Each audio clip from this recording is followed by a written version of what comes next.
ቆይ ግን አንተ ጉዳዩን ሀብለች የፈጸመችው ብለን ለፖሊስ መጠቆም ለምን ከበደ? ከፈለክ እኮ ደግሞ በድብቅም መጠቆም ትችላለህ። አልሰጠም። ባዘዝሽኝ መሰረት የሀብል አሻራ አለበት ቢላ ያዘዝሽኝ ፈጽሜያለሁ። አለቀ። ሌላው የፖሊስ ጉዳይ ነው። እስካሁን እኮ ፖሊስ አልመጣም ብዬ ነው። ደግሞ የቢላው ምርመራ ከጀመሩ የመጀመሪያ ተጠርጣሪ የምትሆነው ሀብል ናት።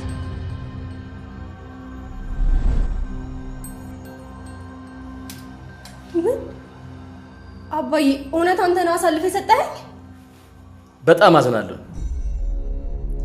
ይሄን ያክል አረመኔ ትሆኛለች ብዬ በፍጹም አልገመትኩም። ወይዘሪት ምህረት በጸባይ አብረሽን አትሄጂም?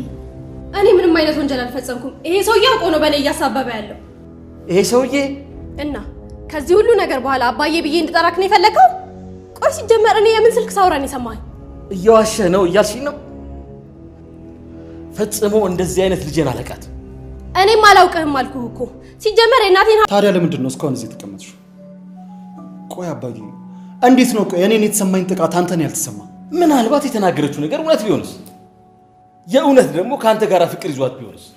አባዬ አሁንም እያስመሰለች ነው እኮ እያልኩ ነው።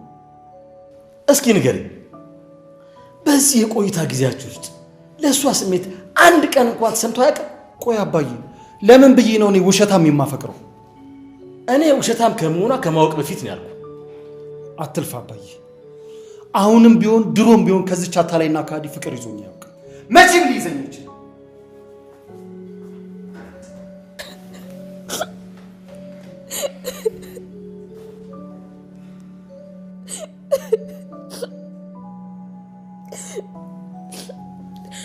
እመኝኛ ብል አሁን ካወራው ነገር ውስጥ አንድም እውነት የለበትም። ሰላም ሰላም ወደ ቻናሌ ቤተሰቦች እንዴት ናችሁልኝ? እንኳን ወደ እኔ ዩቲዩብ ቻናል በሰላም መጣችሁ።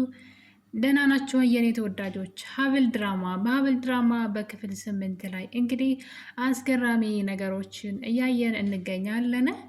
እንግዲህ እንደሚታወቀው ወይዘሮ መነን የገዛ ልጇን ባትወልዳትም እንግዲህ በሰዎች ዘንድ የሷ ልጁን የምትታወቀውን ሀብልን ለእንጀራ ልጇ በመዳሯ እንግዲህ ይሄ ሚስጥር ቀን ጠብቆ ወጥቷል ማለት ነው። ሚስጥሩ የወጣው ደግሞ እንግዲህ በአቶ እስክንድር እህት በወይዘሮ አጸደ በኩል ነው። ወይዘሮ አጸደ እንግዲህ የራሷን ጥቅም ለማስጠበቅ ስትል የእነሱን ሚስጥር እንግዲህ ጎርጉራ አውጥታለች። ሰው እንዲከታተላቸውና ማንነታቸውን እንዲያጣራ አድርጋ ማንነታቸው ተደርሶበታል። እንግዲህ ስሟን ቀይራ ሁሉ ነበረ ወይዘሮ መነን እንግዲህ እዚህ ቤት የአቶ እስክንድር ሚስት ሆና የመጣችው። እሷ እንደዛ ሆና መምጣቷ ሳይበቃ ደግሞ የገዛ ልጇንም ለልጃቸው ሚስት እንድትሆን ልክ እንደምታውቃት ብቻ እንጂ ልጇ እንደሆነች ሳትናገር ማለት ነው። የምታውቃት ልጅ ጥሩ ልጅ እንደሆነች ተናግራ እዛ ቤት አምታት ነበረ። አቶ እስክንድር ግን ለልጃቸው ለእዝራ ሳይወዳት ድረውለታል። እንግዲህ እዝራዬን ያደረገው ለአባቱ ሲል ነው፣ አባቱን ስለሚወደውና በህይወት እስካለ ድረስ ላስደስተው ደስታውን ሙሉ ላድርግለት ያለውን ነገር ላድርግ ብሎ እንግዲህ የማይወዳትን ሴት አግብቶ ለዛውን ፍቅረኛ እያለው የድብቅ ፍቅሩን ትቶ ማለት ነው።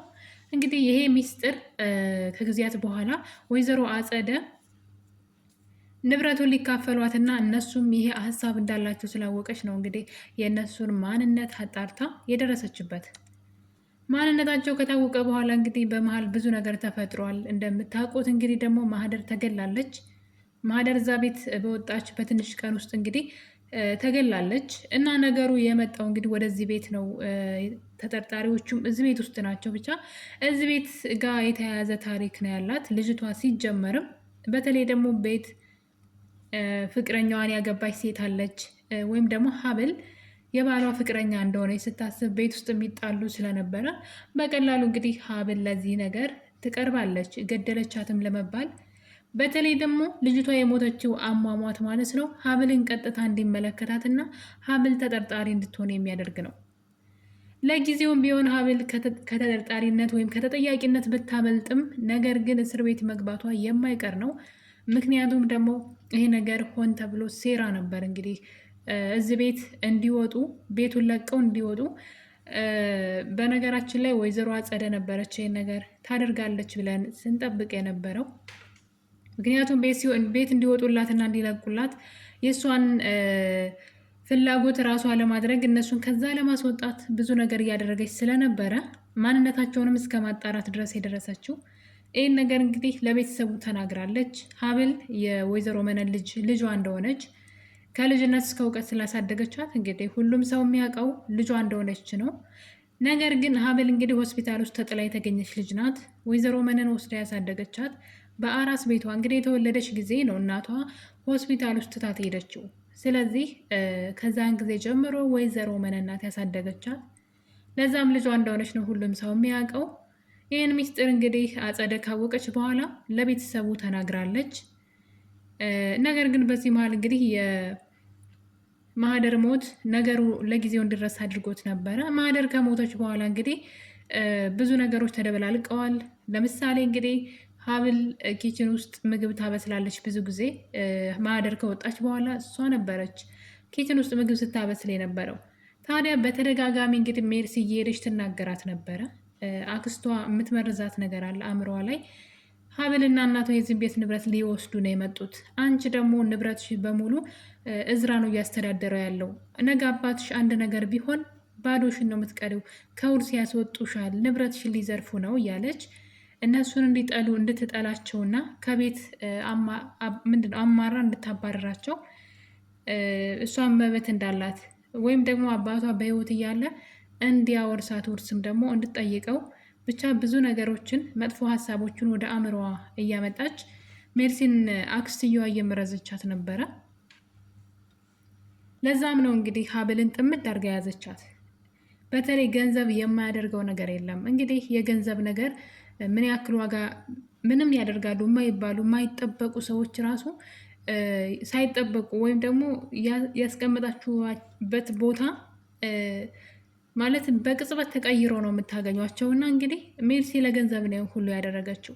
አክስቷ ስለ ገንዘብ ነው ደጋግማ የምትነግራት ገንዘብ ወሳኝ ነገር እንደሆነና እነሱም የዚህን ቤት ንብረት እንደሚፈልጉት አንቺ ንቁ ካልሆንሽ ወንድምሽን አታለው ንብረቱን ይወስዱታል እያለች እንግዲህ ስለ ገንዘብ ኢቨን ወንድምሽ ብቻ አይደለም አንቺ መብት አለሽ የማስተዳደር፣ ስለዚህ ለአንቺም ድርሻ ይሰጥሽ እያለች እንግዲህ አክስትየዋ ትናገራት ስለነበረ ነው ልጅቷ የተቀየረችው።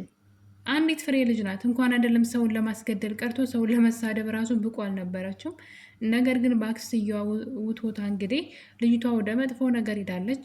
ለዛም በተደጋጋሚ ሀብልን ኪችን ምግብ ስትሰራ እየሄደች ታያታለች። አንቺ አይደለም ለወንድም የሚስት ለኪችኑ ራሷ አትመጥኝም እያለች ትናገራት ነበረ። እንግዲህ በዚህ ቅጽበት ነው ሜርሲ ልትጠብቁት የማትችሉትን ነገር ያደረገችው። እሱም እንግዲህ ከዛ ቤት የወጣችው ማህደር የእዝራ ፍቅረኛ የነበረችውን ማህደርን አስገደለቻት። በእርግጥ እንድትገደል ሳይሆን ጀስት የሆነ ብቻ አደጋ እንዲደርስባት። ያ ቢላው ደግሞ እንግዲህ የሀብል ብዙ ጊዜ የምትሰራበት ቢላ ስለሆነ የሀብል አሻራ ያለበት ነው እና ስለዚህ በጥንቃቄ ነበር እንዲሰራ የነገረችው ለልጁ። ልጁ ግን እንግዲህ ማህደርን በጣም ስለጎዳት ልጅቷ ሞተች። ከሞተች በኋላ እንግዲህ ይህን ነገር አቶ እስክንድር ናቸው ያወቁት ማለት ነው። ማንም ሰው ሜርሲን አይጠረጥራትም ነበር። ሁላችንም የጠረጠርነው አጸደን ነው። አጸደ እነሱን ማጥመድ ስለምትፈልግ፣ እነሱን ወንጀል ውስጥ መክተት ስለምትፈልግ፣ ከዛ ቤት ለማባረር ስለምትፈልግ፣ በነፃነት ያለማንም ተቀናቃኝ እዛ ቤት ውስጥ የምትፈልገውን ተንኮል ለመስራት እነሱን ማባረር እንዳለባት ስለምታውቅ ከሷ ውጭ ይሄን ሊያደርግ የሚችል ሰው አለ ብዬ እኔ ራሴ ልገምት አልችልም። ነገር ግን የማይገመቱ ሰዎች እንግዲህ ምን እንደሚያደርጉ ሜርሲ ናት እንግዲህ ይህን ሁሉ ተንኮል የሰራችው ሀብልን ለማስያዝ ሀብልን ለማስጠርጠር ብላ በሀብል ቢላ ማህደርን አስወግታታለች ማለት ነው።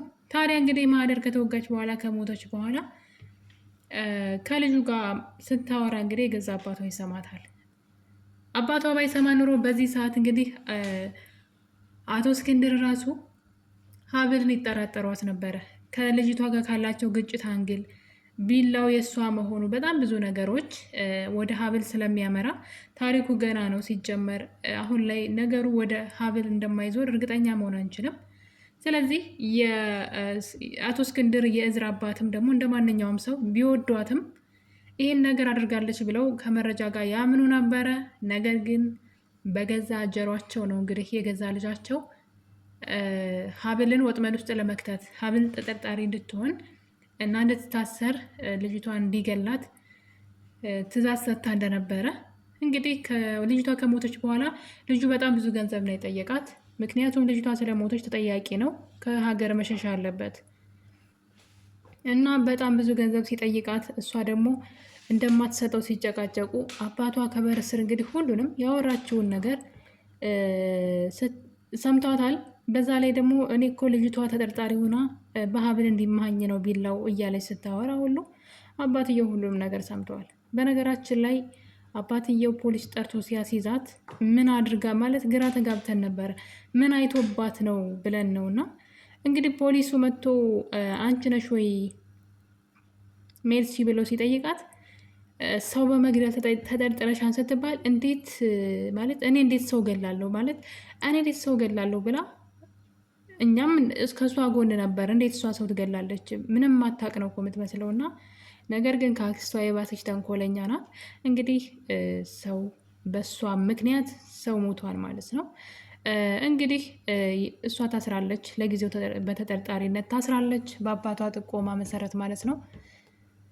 ነገር ግን ቀጣይ የሚሆነው እንግዲህ ምርመራ የሚባል ነገር አለ። በምርመራው ሰዓት እንግዲህ ቢላው መገኘቱ አይቀርም። ደስ የሚለው ነገር ግን ሀብል ቀድማ ተናግራለች።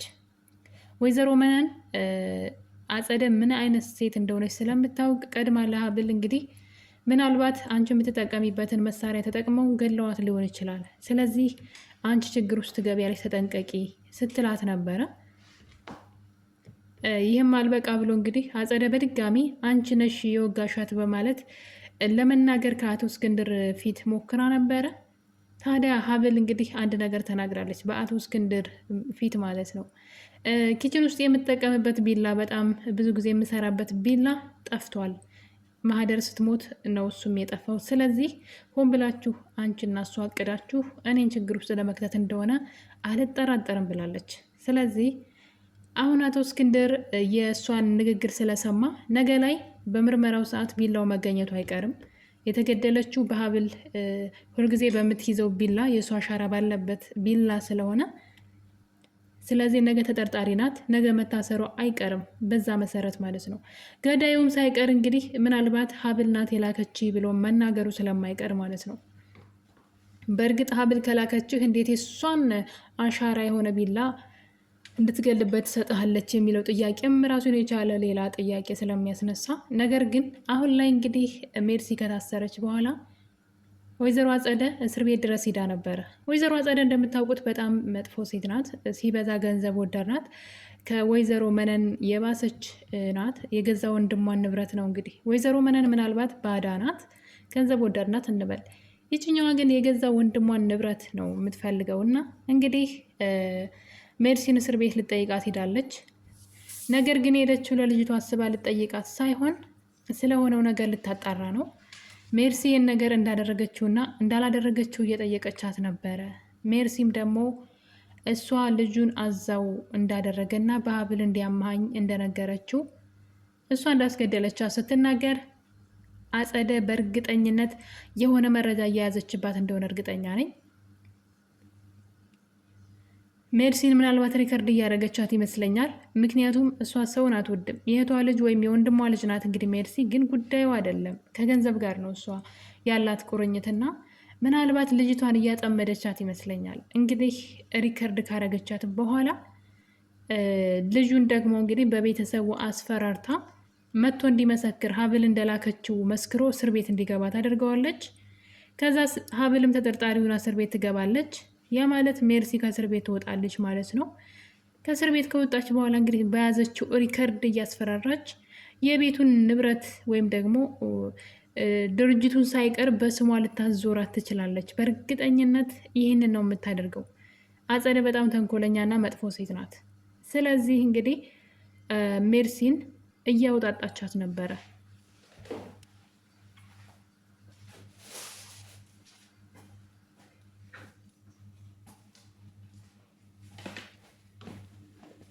ሜርሲም እንግዲህ ተንኮል እሷ እንዳቀነባበረችው እና ደግሞ በልጅቷ እንዲማኝ ለልጁ ብትነግረውም በገንዘብ ስላልተስማሙ እንደ ከዳት ነግራታለች። ጭራሽ ጠቁሞ አስይዝሻለሁ ሁሉ ብሎ እንዳስፈራራት እንግዲህ ነግራታለች ማለት ነው። ያ ማለት አሁን አጸደ ነገሮች ለሷ የተመቻቹ ይመስለኛል። በቅርቡ ልጅቷ ከእስር ቤት መፈታቱ አይቀርም። ምክንያቱም ደግሞ የዚህ ነገር ተጠርጣሪ የምትሆነው ሀብል ስለሆነች ማለት ነው። ሀብልን እንግዲህ እዛ ቤት ውስጥ የተረዷት አማቷ የእዝራ አባት አቶ እስክንድር ብቻ ናቸው። እሳቸው ናቸው እንግዲህ ጭራሽ ሌላ እድል እንስጣት፣ ምናልባት በወይዘሮ መነን ተታላ ነው ይህን ያደረገችውና ሌላ እድል እንስጣት፣ ምን አይነት ልጅ እንደሆነች እንያት በማለት እዝራ እሷን እንዳይፈታት አባቱ ከልክሎታል ማለት ነው። እናቷን ግን ወይዘሮ መነንን ከዛ ቤት መንቅረው አባረዋታል። ለእሷ ደግሞ ሌላ እድል ተሰጥቷታል ማለት ነው። እንግዲህ ሀብል ደግሞ እዝራን ታፈቅረዋለች፣ ደስ የሚለው ነገር። ስለዚህ እሱ እንዲወዳት መስራት የሷ ስራ ነው። በእርግጥ እስር ቤት ካልገባች ነው ነገሮች እስኪጣሩ ድረስ እስር ቤት መግባቷ የማይቀር ነው። ውድ ቤተሰቦች የሀብል ድራማ የዛሬው ትረካችን ይህን መስል ነበረ። በሌላ እስከምንገናኝ ቸር ቆዩልኝ።